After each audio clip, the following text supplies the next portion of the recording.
लाहौर में सूरज एक बार फिर तेवर दिखाने लगा। आज दर्जा हरारत 38 डिग्री सेंटीग्रेड तक जाने का इम्कान है। मौसम का हाल बताने वालों के मुताबिक 22 जून से मगरबी हवाओं का सिलसिला मुल्क में दाखिल होगा। मजीद जान लेते हैं नुमाइंदा दुनिया न्यूज सामिया सईद से।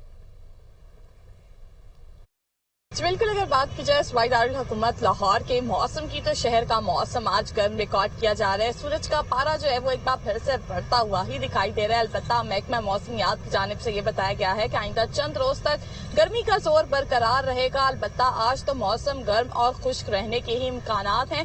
जबकि अगर बात की जाए दर्जा हरारत के हवाले से तो आज कम से कम दर्जा हरारत 29 डिग्री सेंटीग्रेड जबकि ज्यादा से ज्यादा दर्जा हरारत 38 डिग्री सेंटीग्रेड तक जाने का इम्कान है। बताया यही जा रहा है कि 22 जून से एक और बारिशें बरसाने वाला जो सिस्टम है वो मुल्क में दाखिल होगा, जिसके पेश नजर यही देखा जाएगा कि लाहौर में भी जो है वो अच्छी बारिशें बरसेंगी और मौसम जो है वो खुशगवार हो जाएगा। अलबत्ता ताहाल तो बाहर का मौसम ऐसा ही है कि शहर लाहौर में हब्स की जो शिद्दत है वो बाहर महसूस की जा रही है। जी।